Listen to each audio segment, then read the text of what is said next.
आज हम बताएंगे कि यह जाति पाति क्या होती है। जाति पाति के संबंध में समझने के लिए हमें जाना पड़ेगा तत्वों के पास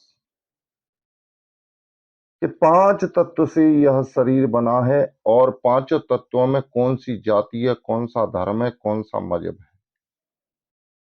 5 तत्व जहां इकट्ठे हो गए हैं वहीं यह इंसानी शरीर बन गया है और हम इसी को 5 तत्वों को जाति पाति ये वो फलां ढका जन कितने मजहब धर्म में बट गए हैं। आज समझना पड़ेगा हमें आत्म तत्व के साथ। पहले इन्हीं तत्वों को जानना पड़ेगा, उसके बाद में परमात्मा आता है। जब तक हम इन तत्वों को नहीं समझेंगे तो परमात्मा को कभी नहीं समझ सकते। देखिए, परमात्मा ने तो कभी कोई दीवार बनाई ही नहीं हमारे बीच में, किसी जीव जंतु प्राणी पेड़ पौधा के बीच में, लेकिन हमने लकीरें जरूर खींच ली हैं अज्ञानता के कारण। जिस प्रकार से एक फैक्ट्री होती है, फैक्ट्री में चौकीदार होता है, इंजीनियर होता है, मालिक होता है और मैनेजर होता है और लेबर होती है। हर व्यक्ति से मिलकर के फैक्ट्री बनती है, लेकिन उसमें भी हम ये ऊंचा कर्मचारी है, ये छोटा कर्मचारी है, ये नीचा कर्मचारी है, उसमें भी हमने ऊंच नीच बना लिया है। इसी प्रकार से हमने अपनी ये जातियां बना ली हैं कि ये ऊंची जाति है, उससे ऊंची जाति है, उससे ऊंची जाति है, उससे ऊंची जाति। हम धन को मानते हैं ऊंचा नीचा। जो धनवान है वो ऊंचा है, जो धन कम है, जिसके पास जिसने पुरुषार्थ कम किया है वो नीचा मान लिया है। हमारी ये केवल मान्यता है। इसी प्रकार से एक फैक्ट्री में गड़बड़ एक कर्मचारी कर दे, मैनेजर कर दे या कोई गड़बड़ हो जाए उसमें फैक्ट्री में, तो अमुक फैक्ट्री ऐसी है, अमुक फैक्ट्री बेकार है, अमुक फैक्ट्री बेकार है। तो क्या उसमें पूरे कर्मचारी बेकार हैं, पूरा माल गड़बड़ है उस फैक्ट्री का? अब इस शरीर रूपी फैक्ट्री को ले लीजिए, इसमें एक उंगली हमारी टेढ़ी है या टूट गई है या कट गई है, तो क्या अब शरीर पूरा बेकार है? नहीं, बेकार है।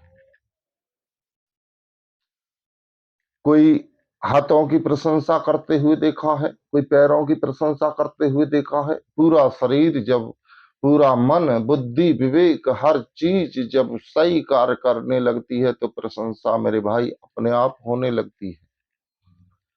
श्रेष्ठ क्या होता है? श्रेष्ठ हमारा कर्म होता है। कर्म न छोटा होता है न बड़ा होता है, कर्म केवल कर्म होता है। किस तल्लीनता के साथ कर रहे हैं आप उस कर्म को, उस कर्म पे डिपेंड होता है, निर्धारित होता है हमारा ऊंचा नीचा होना। लेकिन हम मनुष्य इस धर्म में, उस धर्म में, इस जाति में, उस जाति में जाने कितने हमने खूंटे बना रखे हैं। क्या खूंटा बदल करके क्या परमात्मा मिल जाएगा? क्या हम अच्छे बन जाएंगे? कभी सोचा है आपने, विचार किया है आपने कि हमारा एक खूंटा छोटे खूंटा से बद रहे हैं? ये जाति पाति का ये कौन से खूंटे होते हैं? ये नाम का भी खूंटा है कि हम क्या वास्तव में गिरिराज महाराज हैं? क्या यह शरीर से अलग और कुछ नहीं है? इस शरीर को गिरिराज महाराज कह रहे हैं लोग, तो मान लिया, चलो तुम कह रहे हो मान लिया, लेकिन क्या 5 तत्व तो नहीं दिखाई देते? तो हम कहीं न कहीं गड़बड़ अविद्या में पड़ जाते हैं। अविद्या क्या अविद्या? किसी चीज की क्या? गिरिराज महाराज इस शरीर को मान लिया। हमने एक व्यक्ति कोई गड़बड़ कर रहा है फैक्ट्री में, तो उस फैक्ट्री को ही पूरी को मान लिया कि फैक्ट्री गड़बड़ है। और एक व्यक्ति ने कहीं, किसी जाति को ले लू, एक व्यक्ति ने उस जाति में कुछ गड़बड़ कर दिया, उस पूरी जाति को गड़बड़ मान लिया कि ये जाति तो साहब ऐसे ही करती है। हमने देखा था वहां पे भी बस स्टैंड पर करते हुए, उससे पूछा था कौन सी जाति का है, जल्दी बता कौन सी जाति का है, तो फलानी जाति का हूं। अरे साहब हमें तो पहले से ही पता है पूरी, ये जाति तो सदा ऐसे ही करती है। ऐसे एक फैक्ट्री पूरे वर्करों से मिलके बनती है, ऐसे ही पूरी जातियों से, समाज से, पूरी उससे मिलकर के ये पूरा भारत बना। और पूरे समाज बमाज ये लिख लिखा के पढ़ पढ़ा के ये पूरा भारत बना। ऐसे ही हर वर्कर के कर्म करने से वो फैक्ट्री बनी, और ऐसे ही पांच तत्वों के इकट्ठा हो जाने से यह शरीर बना। तो फैक्ट्री कौन सी जाति हुई? उसमें भी छोटा बड़ा ऊंचा नीचा पद के साहब, ये तो इंजीनियर हैं, ये तो फलाना है, ये तो कर्मचारी लेबर वर्क है, और ये साहब ठेकेदार वर्क है, और ये साहब चौकीदार वर्क है। तो इस तरीके से वहां पे भी माना जाए तो कहीं ना कहीं बंटवारा बंटवारा कर्म का है कि इनको ये काम संभालना है, इनको ये काम संभालना है, इनको ये काम संभालना है, इनको ये काम संभालना है, इनको नक्शा बनाना है, इनको मशीन का निर्माण करना है, इनको बोल्ट बनाना है, इनको इनको रखाना है।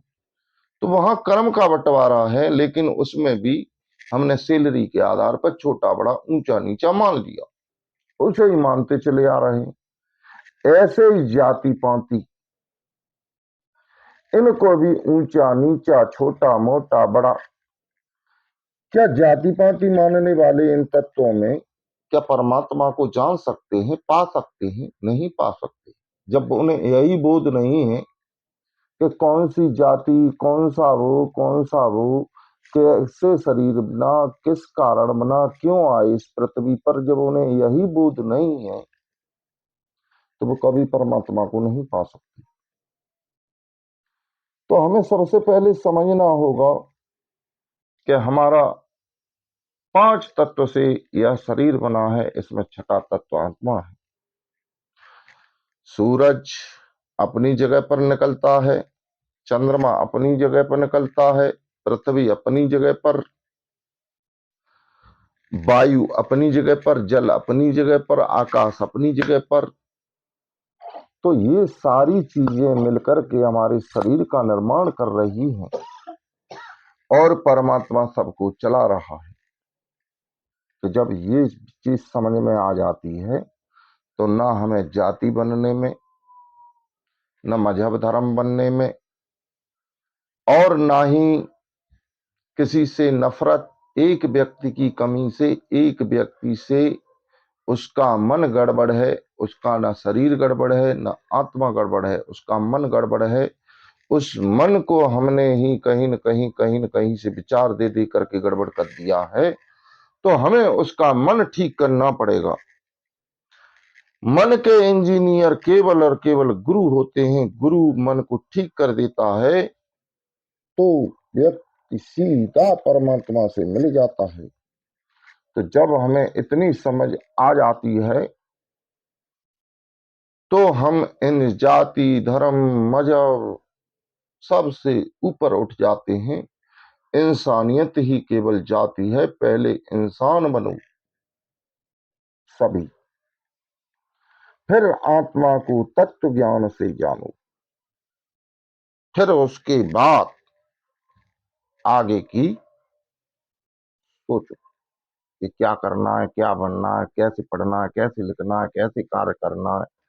कार्य योजना बनाओ, तब तो ठीक है।